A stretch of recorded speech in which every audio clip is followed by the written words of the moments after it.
why no territorial integrity of any state is assured by the Constitution. And to put it in one word, indestructible union, destructible states. The division of powers between the Union of India and states is quasi-federal in nature, with the final responsibility of safeguarding the constitutional project being placed on the Union of India. The structure can also be discerned by the fact that inter alia, the power of delineation of the boundaries of a state, a localized political administrative unit, was left to the Union of India. This power is expected to be used inter alia to enable the nation state to choose the areas that are to be demarcated as states with the legislative competence and subject matters enumerated in the state list of the 7th schedule, read with Article 246 of the Constitution. Obviously, the powers to exercise such choices were vested in the Union to meet new circumstances, including situations in which people of one region or area of an existing state are consistently being denied the benefits of proper constitutional governance once the Union of India, through the operation of its powers, located in Article 3, which we will examine shortly, creates the states, the division of powers between the Union of India and the various states, as provided in the Constitution, comes into play, and the structure of governance would then take care of more federal features, all as enumerated in the Constitution.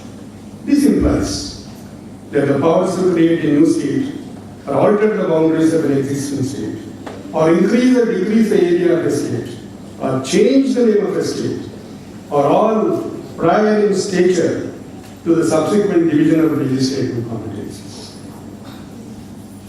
One of the mischievous arguments, I would say it's a mischievous argument, though it's a very strong expression, often propagated and repeated ad nauseam without much thought by opponents to the formation of Telangana as a separate state, is that formation of such state would violate the federal character of the nation state and thereby violate the Constitution. This is one such argument. This is far from truth. It is indeed true. Article 1 specifies that India should be a union of states. However, the expression needs to be understood in the context of the very first line in the preamble, in which the phrase, "we the people of India" is used. Consequently, it is to be understood that we the people belong to one nation and have constituted ourselves into nation state with one citizenship. There is one more aspect I wanted to tell you. As the రాష్ట్రానికి ఒక రాజ్యాంగం ఉంది, ఇతర చోట్ల ఉన్నట్టు debated గారు ఆయన అమెరికాలో వచ్చాడు. Every state has a constitution. Citizenship is only one citizenship, so far as India is concerned. And not pre-existing subnational political administrative units.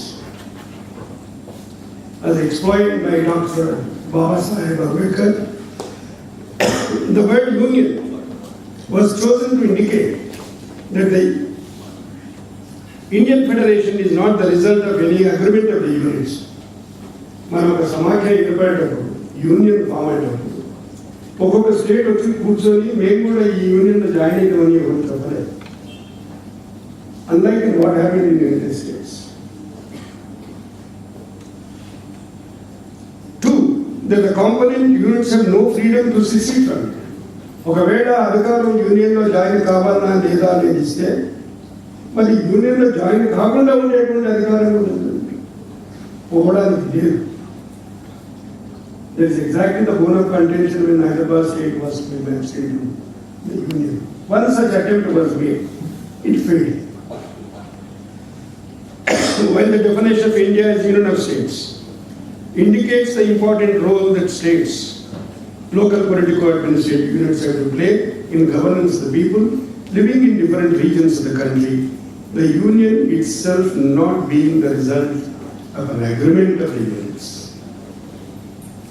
and the union having preceded the formation of such states, the power to create new states alter the boundaries of existing states vested in and continues to vest in the Union of India. The word union was deliberately selected by the drafting committee from preamble to the British North America Act to make it clear that type of federation that the Constitution was creating was more akin to the Canadian type and not the type of United States. The Supreme Court earlier had an occasion to deal with and explain what the legal position and constitutional position is. From the above, one could confidently state that how the geographic regions within the boundaries of our country are organized into local administrative units below the level of national government is dependent upon the assessment of the Union of India as to whether the constitutional project is being best served by existing demarcation of states or whether further a new demarcation is necessary. The sustenance of the hope that Union of India will always pay anxious attention to whether groups of people residing in different parts of the country are receiving appropriate levels of constitutional attention. And the benefits of proper constitutional governance in various states is thus an important and essential aspect of the structure of the Constitution. I have referred to Article 3, you need not bother about it.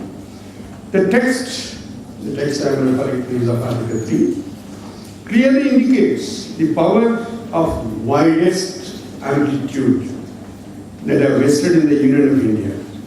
Such powers are necessary to effectuate a better pursuit of the constitutional goals and to assure to the people living in various regions that the Union of India has the constitutional capacities to discharge its responsibility of being the primary or ultimate protector of constitutional rights. The exercise of such power would be imperative where the people of the region have been denied the benefit of constitutional governance within the boundaries of an existing state and instead been subjected to widespread injustices and discrimination. Such an imperative within the constitutional scheme has to be seen as a command for urgent action. When attempts by the Union to mitigate the conditions of injustice and discrimination within the existing state have failed, when numerous attempts have been made over decades to ensure the benefits of constitutional governance to people of the region and they have failed, what else it was? Why the Telangana region committee? Unless it was part of the constitutional dispensation. Therefore, the Telangana region committee. Therefore, the 6-point formula. Therefore, Article 371D. Therefore, GOL 610. When I said numerous attempts, these are the things I had in my mind when I said numerous attempts. Have been made over decades to ensure the benefits of constitutional governance to the people of the region, and they have failed. We are all aware, each one of them have failed. No reasonable government functioning in accordance with the spirit of the Constitution ought to shirk from its responsibility to come to the conclusion that denial of statehood to the people of such a region would be to perpetuate conditions of injustice, inequality, bondage, and a social order not marked by fraternity. Fraternity is also one of the important constitutional values. Preamble says fraternity. Even mother fraternity.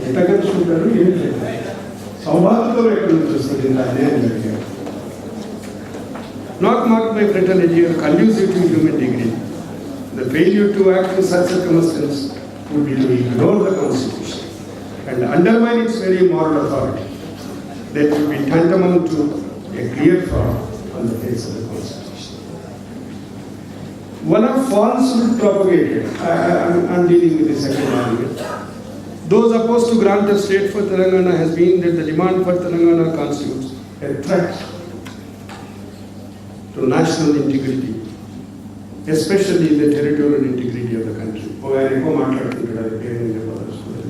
In the memorial lecture, అక్కడెక్కడ ఉంటాడు కొంచెం మన ఊరు అవుతుంది దగ్గరనే ఆ కోదాడ అవుతుంది ఎక్కడ ఉంటాడు ఆయన మాట్లాడుతుంటాడు ఎవడో. This is not merely a dubious proposition, but also an attempt to deny to the people of Telangana the solitude of parliamentary action to safeguard their constitutional rights. In a democracy which we believe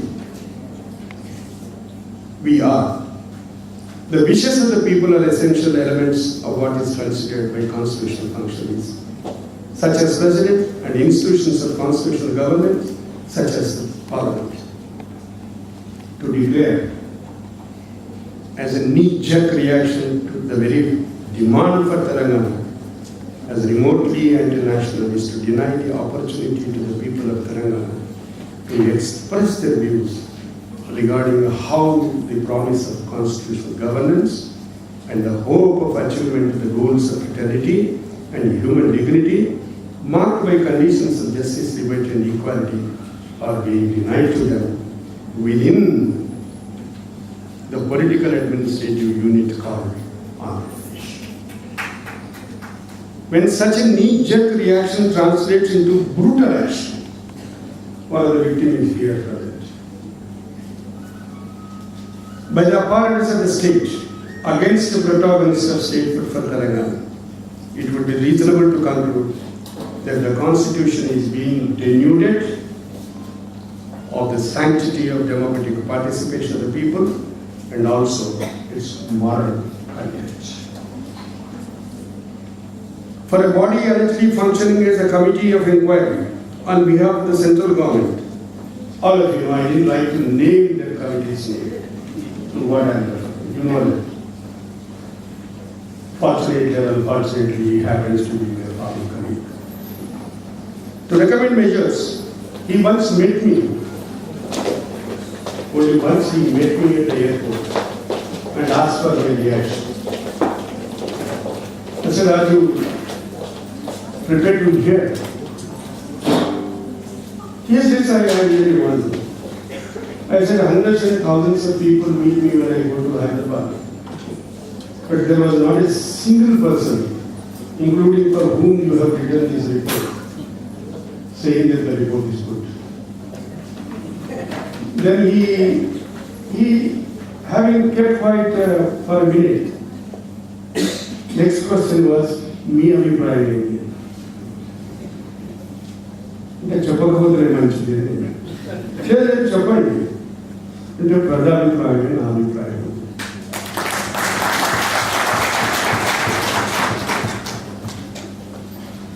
To recommend measures to squelch the voices of the people of Telangana by means unholy and unconstitutional is to demonstrate the willingness on the part of many of those opposed to the grant of statehood for Telangana to defile the constitution and hence the nation itself. Therefore, the argument is such of those who are saying that demand for statehood for Telangana is anti-national are themselves anti-national. They do not understand the spirit and letter of the Indian Constitution. What fraternity is, what the union is, what a state is, what are the directive principles, what is liberty, what is social justice, what is equality. ఈ concepts అన్ని ఏవి అర్థం కానని మాత్రమే Telangana demand anti-national demand. In fact those who are saying that are the anti-nationals. The history of the struggle for statehood of Telangana is itself a testimony to the denial of constitutional governance in the region. The unification of certain provinces of erstwhile state of Hyderabad with the districts of the state of Andhra was itself opposed by the people of this region, right in 1956. This was so on account of the fears of the people of this region, that on account of the relatively lesser degree of progress on the political and economic fronts, they would become victims of exploitation by political business class of the other regions being fused with Telangana districts. These fears were clearly recognized by the States Reorganization Commission. Obviously, I am referring to personally. This was also recognized by no less a person than Panditji. It was the spirit of patriotism coupled with a belief in the promise being made by gentlemen quote unquote, because they cease to be gentlemen the moment they have signed the agreement, from the other regions that made the people of Telangana accept the formation of Andhra Pradesh. There is also not the so small matter of the promise by Panditji himself. There is a fusion work to the detriment of the people of Telangana. Then the only morally acceptable course would be to grant statehood to Telangana. For decades thereafter, notwithstanding the repeated protests by the people about injustices and discriminations perpetrated against them, and imploring the Union of assurances of constitutional governance that can come about only through the formation of a separate state of Telangana, the people of this region have been subjected to horrific discriminations and perpetration of injustices on a vast and unfathomable scale. All political compromises and even constitutional amendments, Article 371 have been systematically frustrated at the very first opportunity by the ruling elite from other two regions. The loot and plunder of resources of Telangana were allowed to continue unabated, and very benefits allowed to reach the people of Telangana. This started more particularly from 1983 onwards, and it has reached its peak in 2004 onwards. It is clear from the kind of constitutional analysis that I have engaged in and appreciation of the history of the injustice wreaked on the people of Telangana and the struggle for the promise of constitutional governance, that state would imply that not forming the state of Telangana for so long a period itself ought to be viewed as a constitutional failure of a very grave purpose. Inasmuch as the Union of India has a primary responsibility to ensure that the benefits of constitutional governance reach the people of all regions of this country, its failure to act for so many decades has to be discerned as a continuing fraud on the face of the Constitution. On December 9th, 2009, after another decade-long struggle and articulation for statehood, it seems to the people of Telangana that the Union of India was finally ready to undo the historical and continuing injustice. The statement issued by the Union Minister for Home Affairs, never mistake. I am Chidambaram Chidambaram Union Home Minister. He was addressing the nation on behalf of the Union government, the mighty sovereign government of the Republic, Sovereign Democratic Republic of India. On behalf of the government of India, categorically asserted the process of forming state of Telangana will be initiated and an appropriate resolution will be moved in the State Assembly. We rejoiced because it seemed that at long last the Union of India has correctly assessed, as indeed the people of this region have been saying for decades. And the only way of assuring the people of Telangana the full measure of the benefit of constitutional governance is by the grant of statehood